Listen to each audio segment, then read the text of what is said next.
देखो अब यार जहाँ में विधानसभा में कांग्रेस से लड़ाई हैगी भीतर, तो भीतर डंडा पड़ना तो रहता ना ने।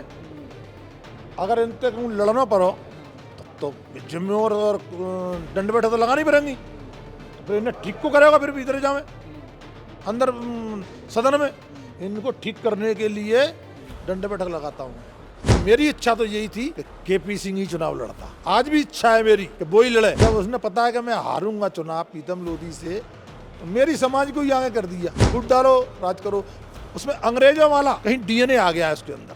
भारतीय जनता पार्टी में ईमानदारी कूट कूट के भरी है। कांग्रेस भी हराम के बने तो इनने तो हराम की बातें आते हैं। हराम को खावे इनने, हराम को कमावे इनने, हराम को पसीना इन पे, हराम को घूमे इन पे। भैया और राम राम नमस्कार। हमें तो चिंते ही हो। नाम है हमारा सचिन चौधरी। इस समय हम मध्य प्रदेश की विधानसभा में हैं और मध्य प्रदेश की विधानसभा में हमारे संगे पिछोर के विधायक प्रीतम लोधी जी हैं। बहुत दिनों बाद आज ये पकराई में आए जो है विधायक जी जो है बहुत दिनों बाद मिले और बजट पाकिस्तान में भग गए भैया। मैं तो यही हूँ, मैं पाकिस्तान तो नहीं भग गया मैं। हाँ, राम राम बच्चा राम राम। तो जाओ बताओ बजट चल रहा हो, कैसा रहो बजट? और बजट तो ऐसा रहो भैया कि तब से देश आज़ाद हुआ है तब से मैंने अब पहली बार ये बजट देखो है मैंने। एक तो अच्छो है, एक तो हमारी लाड़े निकाय हैं बहुत अच्छा बजट कर दो है जी, एक हमारे किसानों के लिए बहुत अच्छा बजट कर दो है जी, एक हमारे नौजवान साथी निकाय हैं बहुत अच्छा बजट कर दो है, एक हमारे जितने भी बेरोजगार लोग घूम रहे हैं उनके लिए बजट अच्छा कर दिया है। इस बजट से सारे खुश हैं। अगर दुखी हैं तो कांग्रेस वाले दुखी हैं, और कांग्रेस वाले तो तुम चाहे जितनों ने कह दियो चाहे जितनों कर दियो, लेकिन ये तो बिगर गाली दें बातें ही ना करते और बिगर गाल बजाने से बात नहीं कर। आज ताली वो बजा रहे थे, थाली ताली बजाएंगे, कहूँ थाली बजाएंगे, कहूँ करकटा ले आवेंगे, कहूँ बिच्छू ले आएंगे, कहूँ सांप ले आएंगे, कहूँ डोलची ले आएंगे, कहूँ गधा ले आएंगे, कहीं घोड़ा ले आएंगे। जे काम बता रहे आए जी। आज सदन नहीं चलने दी, अब गुस्सा तो आ रही थी वो कि यार ये सदन क्यों नहीं चलने थी। अच्छी बातें हो रही थी, विकास की बातें चल रही थी, और इन विकास की बातों में अच्छे कामों में रोड़ा अटकाना इनका काम बन गया है इनका। ये इनकी दर्शाती है मानसिकता। तो इनकी बुद्धि भी खराब हो गई है, इनकी मानसिकता भी खराब हो गई है इनकी। हमारी भाजपा तो जनसंघ जनता पार्टी फिर भारतीय जनता पार्टी इतना सफर तय किया है और खून पसीना ते सींची है। इन्हें मिलेगी हराम की, तो हराम की मिल गई है ना कांग्रेस ने, तो ये गर्रा रहे हैं। तो हमने सोची है कहे थे खून पसीना थे, खून पसीने की मिलेगी तो कमाएंगे, नहीं तो यार हम तो भूखे ही सो जाएंगे। सो मैंने आज कही मैंने कि यार ये तुम कांग्रेस ही हो तो ने अच्छी बातें कर ले करो, ने सुन ले करो। सुन तो कोई होता ना, आसंदी की स्ट्रीट पे बगल में आ जाएंगे और होर चिल्ला चोड़ कर ले जाएंगे। अब सदन की बात है नहीं, ये बाहर फार मिलने तो इन्हें बताऊँ मैं एक आधा मैंने इन्हें, और ये बाहर चल रहे हैं तो लेने ठीक करें इन्हें अपन लेकर नहीं, तो जी चल रहा है इनको। लेकिन बेर जाकर के भैया सरकार जो है बड़े तीन मंत्री जो है ऐसे अपराधी मंत्री सदन में बैठे हैं, कांग्रेस तो कह रही। आपने जब से देश आज़ाद हुआ है तब तक कांग्रेस में कितने अपराधी रहे हैं, उठाए कर लिस्ट उठाएगा बताओ इनने। भारतीय जनता पार्टी में ईमानदारी कूट कूट के भरी है, क्योंकि मैंने अभी कहा था ना खून पसीने की मिलेगी तो कमाएंगे, नहीं तो यार हम भूखे ही सो जाएंगे। तो कार्यकर्ता हमारी जनसंघ से जनता पार्टी से भारतीय जनता पार्टी का सफर तय किया, कूट कूट के ईमानदारी भरी है भारतीय जनता पार्टी में। जैसे देश के सिपाही में जवान में कूट कूट के ईमानदारी वफादारी भरी होती है, दमदारी वफादारी ईमानदारी और दमदारी, ऐसे ही भारतीय जनता पार्टी के कार्यकर्ता में ईमानदारी वफादारी और दमदारी कूट कूट के भरी है। और जे बने काहे के हराम के, तो कांग्रेस भी हराम के बने तो इनने तो हराम की बातें आते हैं। हराम को खावे इनने, हराम को कमावे इनने, हराम को पसीना इन पे, हराम को घूमे इन पे, जे इनके काम है बस कुछ। लेकिन आप जो है जब विधायक बने थे ये 2-2.5 साल हो गए लगभग, कितने कहाँ तक पहुँचे पिछोर? पिछोर में जो 30 साल में ना भयो मुझे 2 साल में है। अब 1 साल में तुम और देखियो, पिछोर तुम्हें 900 लगेगा, आओगे तो 900 तुम पैंजो घूमोगे फिरोगे जो कहोगे यार जिद पिछोर बदल कैसे होगा भाई। ना सड़कें आती, ना स्कूल आते, ना बच्चन को खेले भी है, तो ना गांव में पानी की व्यवस्था आती, गांव में टैंकर। हमारे भारतीय जनता पार्टी की सरकार ने इतना कर दिया है कि हमारे गडकरी जी ने तो 6 अरब दे दे हमें रोडें लगो, धमाधम रोडें चल रही हैं और रकांडे रोडें बन रही हैं एक से एक। रकांडो रोड है जैसे काम चल रहे हैं रोड के। दो चीज़ें, आम के आम घुटने के दाम, काम को काम, रोजगार को रोजगार, जी नहीं है। हमें एक भी ऐसा घर नहीं छूट रहा है जिसका मकान नहीं बनना हो। अबे हमें 600 दे के इकट्ठे आए कहाँ खनिया दाने में, तो खनिया दानों अब देखिए बने को तो ऐसा लगेगा जैसे दिल्ली को चांदनी चौक बनते लगते है, या ऐसा लगेगा जैसे नोएडा। तो कहाँ कितना फर्क था 30 साल पहले, आज देखिए तो हमारा कितना आगे जा रहा है। वहाँ के लोगों की तकदीर भी बदल रही है, पिछोर की तस्वीर भी बदलती जा रही है। ऐसा पिछोर व्यवहार है। और ऐसे ही जो है जैसो आप कह रहे हैं कि पिछोर को रंग रूप बदले हुआ रहो, ऐसे ही आपको ही बदले हुआ रहो। भारी जिम में हम चल रहा हो इस समय तो। अरे तो देखिए देखो अभियाल जहाँ में विधानसभा में कांग्रेस ने लड़ाई हैगी भीतर, तो भीतर डंडा पड़ना तो रहता ना ने। अगर इनते लड़ना पड़ो तो जिम में और डंड बैठे तो लगानी पड़ेंगी, तो फिर इन्हें ठीक को करेगा फिर भीतर जावे अंदर सदन में। इनको ठीक करने के लिए डंडे बैठक लगाता हूँ। हाँ ताकि इनको सुधार करना पड़ेगा ना इनको, कांग्रेसियों को भीतर चिल्लाए नहीं जी। तो पूरी जबरदस्त जो है फिटनेस पे काम चल रहा है। कुछ फिटनेस को कोई कोच वोच रखे कि खुद ही से कर रहे हैं? देखो मैं 67 साल को हो गया, 16 साल की उम्र से फिटनेस पे ध्यान दे रहा हूँ मैं।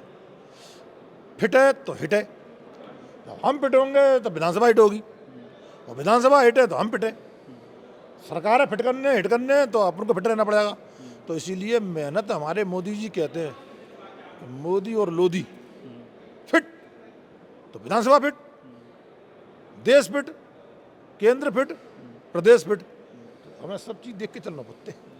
अच्छा, अबे हाल में ही जो है टी राजा जी से भी मुलाकात हुआ भी आपकी भई, तो कछु लोधी समाज को लेके या कछु हिंदुत्व को लेके कछु नई चीज़ें कहा कि बे तो हिंदुत्व के बड़े फायर ब्रांड नेता माने जात, तो कछु बड़ी रणनीति तो नहीं बन रही? कछु बहुत बड़ी, छोटी मोटी रणनीति ना बनी, बहुत बड़ी। क्या है कि हमारे पूर्व जन्म समझ लो या हमारा शीर्ष नेतृत्व, देश में 2 मुख्यमंत्री होते थे, और हमारे आजकल नौजवान रुचि न ले रहे, सो बैक गेट डरेगो एक मुख्यमंत्री ना ने। मैंने एक ही बात कही है कि हम और टी राजा दोनों भाई मिलके हम युवाओं का नेतृत्व करने की एक वो निकाल रहे हैं रैली, पदयात्रा। यहाँ से पदयात्रा शुरू करेंगे पिछोरते, दोनों भाई मिलकर करेंगे हम। उसका नाम रखेंगे मोदी लोधी जोड़ो यात्रा। पैदल चलेंगे दोनों भैया, पूरे देश के नौजवानों ने जुड़ेंगे हम।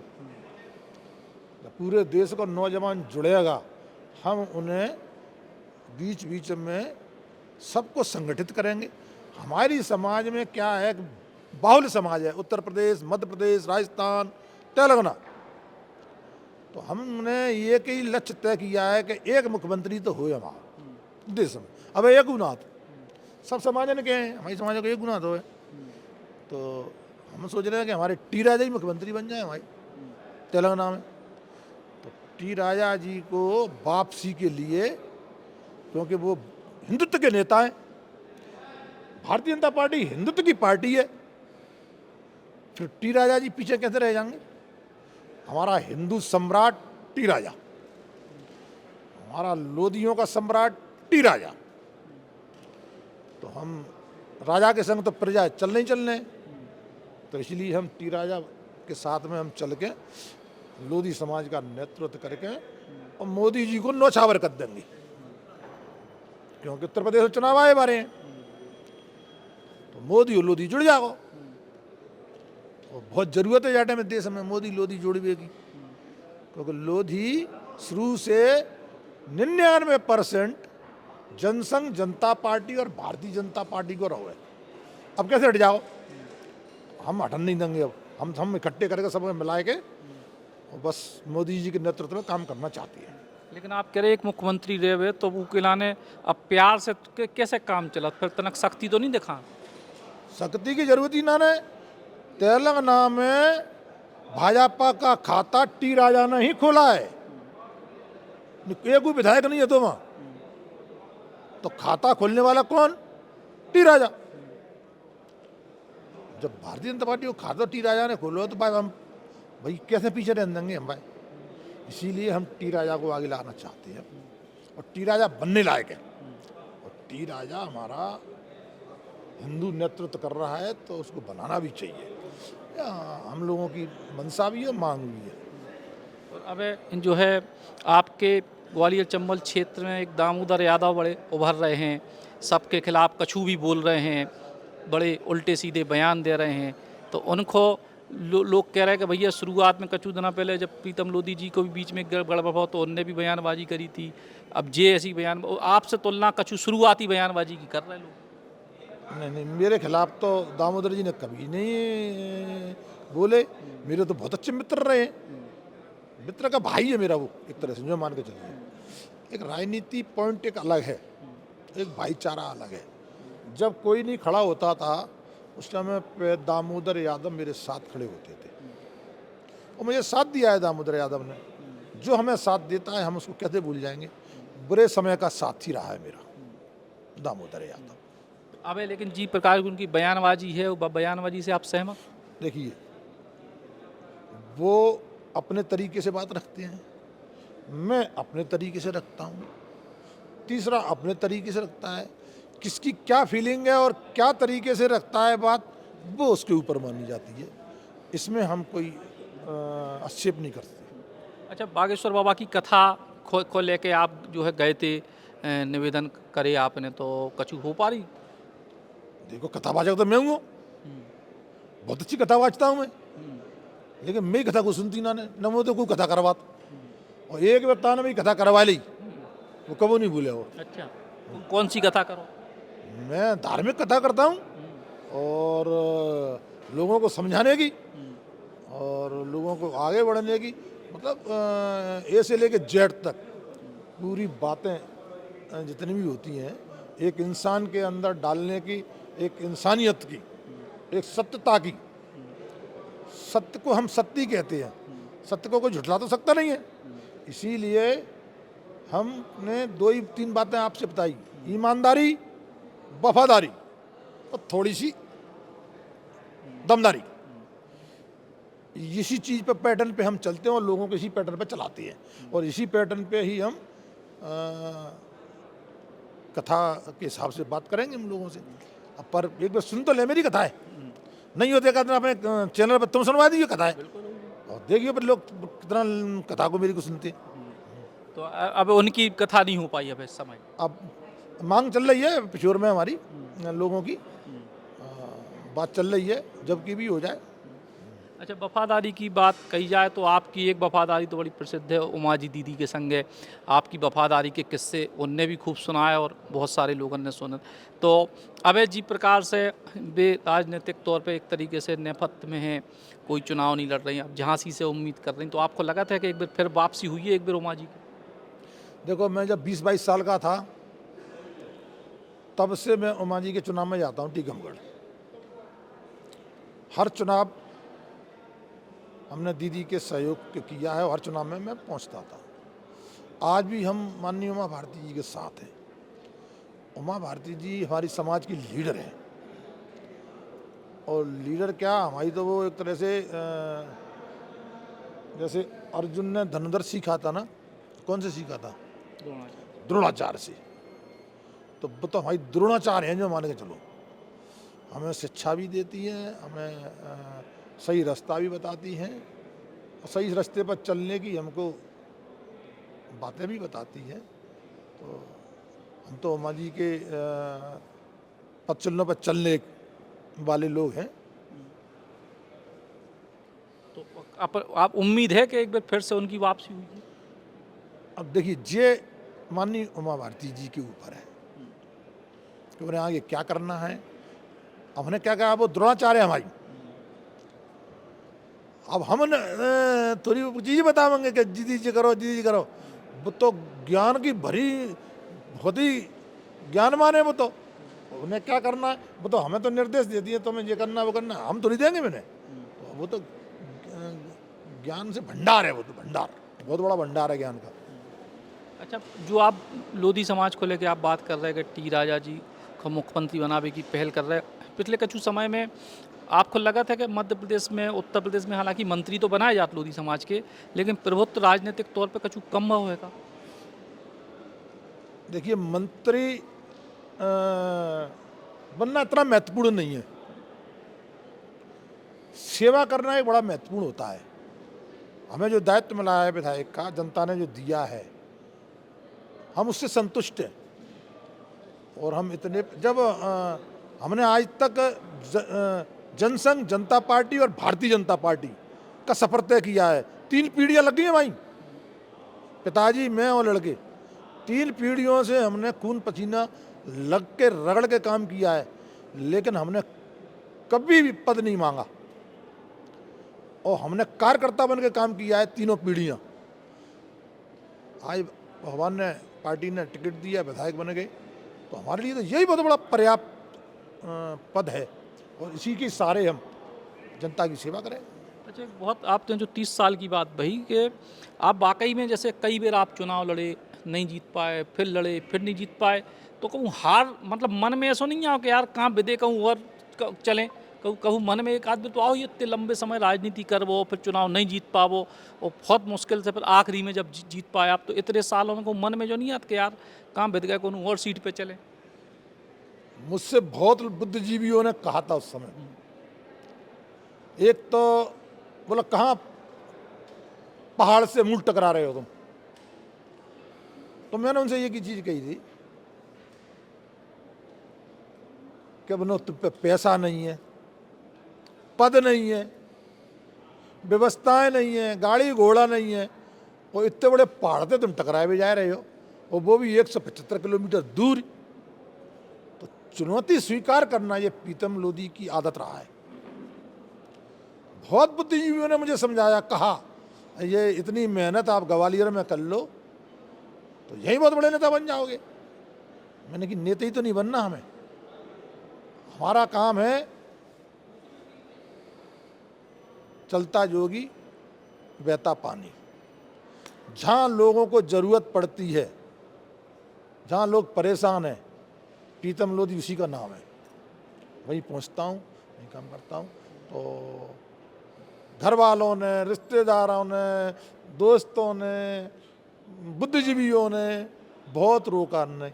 मैंने देखा, लोग कहावत में कहते थे मोहम्मद गौरी 19 बार हारा था और फिर भी जीत गया था, 20 बार लगा ही रहा। तो सफलता के लिए प्रयास करना कोई बुरी बात थोड़ी है। तो हमने प्रयास किया और प्रयास पे प्रयास चलता रहा, लेकिन उस प्रयासों से सीखने को बहुत मिला और मजबूत हुए। बहुत मजबूती आई हारने से, कि कौन क्या है, कहाँ कैसे, कौन गद्दार है, कौन वफादार है, कौन कैसा है, ये चीज़ सीखने को मिली बहुत बड़ी। हर कदम पे जैसे ही हार मिलती है तो उसमें कुछ सीखने को मिलता है। आज सफलता मिली। अच्छा, एक सवाल, जो कांग्रेस के लोग के कक्का युग से पूरी शिफ्ट ना होते, पिछोड़ से ही लड़ते, तो प्रीतम लोधी फिर हारते, जो उनके समर्थक। अब तो वो था ना एक लोमड़ी, वो उचक उचक के वो अंगूर खाने की कोशिश कर रही थी, उसको नहीं मिले, कहना खट्टे हैं। तो अब तो उनके बहाने 50 हैं। नहीं, मेरी इच्छा तो यही थी कि केपी सिंह ही चुनाव लड़ता। आज भी इच्छा है मेरी कि वो ही लड़े, लेकिन वो क्या करता है, फूट डालो राज करो। अब उसने, जब उसने पता है कि मैं हारूंगा चुनाव प्रीतम लोधी से, तो मेरी समाज को ही आगे कर दिया, फूट डालो राज करो। उसमें अंग्रेजों वाला कहीं डीएनए आ गया है उसके अंदर, जब वो ऐसे काम करता है। अगर वास्तव में ही ओरिजिनल होता, मर्द का बच्चा होता तो वो चुनाव लड़ता। और मैं कहता हूँ आपकी मीडिया के माध्यम से, आपके चैनल, अगर वास्तव में ही अगर चुनाव देखना है और लड़ना है तो मैदान में आए प्रीतम लोधी के सामने, चुनाव लड़ूंगा तब पता पड़ेगा कि मर्द कौन है और जानदार कौन है और शानदार कौन है। तो होना चाहिए। अब क्या है, वो वाला काम कर दिया ना जो महाभारत में शिखंडी नहीं था एक आगे करके जंग जीतना, तो ऐसे काम करता है। अच्छा, एक आखिरी सवाल के प्रीतम लोधी जब बात करो सामान्य तौर पे तो बड़े फक्कड़ स्वभाव के लगा, मनमौजी स्वभाव के, ऐसे वाकई में हैं कि भीतर भी हैं कि मतलब सार्वजनिक तौर पे ऐसे हैं, भीतर से धीर गंभीर टाइप के व्यक्ति? जो दिखता है वही तो बिकता है। अंदर भी वाइट हूँ, बाहर भी वाइट हूँ। कभी जीवन में हमने दो चीज़ें कही है, ईमानदारी, वफादारी और दमदारी, और दूसरा झूठ बोलना, कभी प्रीतम लोधी ने नहीं सीखा है। मैं अंदर भी वही हूँ, बाहर भी वही हूँ, दाएं भी वही हूँ, पीछे भी वही हूँ, आगे भी वही हूँ, पीछे भी वही हूँ। प्रीतम लोधी जहाँ से नज़र डालोगे, प्रीतम लोधी तुमको बिल्कुल ओरिजिनल ही नज़र आएगा। डुप्लीकेट प्रीतम लोधी नहीं है। डुप्लीकेट प्रीतम लोधी नहीं है तो प्रीतम लोधी पिछोर के विधायक, बड़ी मज़ेदार चर्चा, मज़ेदार व्यक्तित्व और बुंदेली बौछार पे एक मज़ेदार इंटरव्यू। राम राम। श्री हनुमान छाया ज्वेलर्स में आपका स्वागत है, जहां सच्चा सोना और कुशल कारीगरी मिलकर हर गहने को खास कहानी बनाते हैं। यहां परंपरा और आधुनिकता का शानदार संगम देखने को मिलता है। चांदी, हीरे और नवरत्नों के आकर्षक डिजाइन, हॉलमार्क प्रमाणित गुणवत्ता और शुद्धता की पूरी गारंटी, जन्म रत्न, हर राशि के लिए विशेष रत्न और आपकी पसंद के अनुसार पर्सनल डिजाइनिंग की सुविधा। तो अपने हर पल को और भी खास बनाएं श्री हनुमान छाया ज्वेलर्स के साथ। पता मेडिकल कॉलेज रोड, तिलीवाड़, सागर।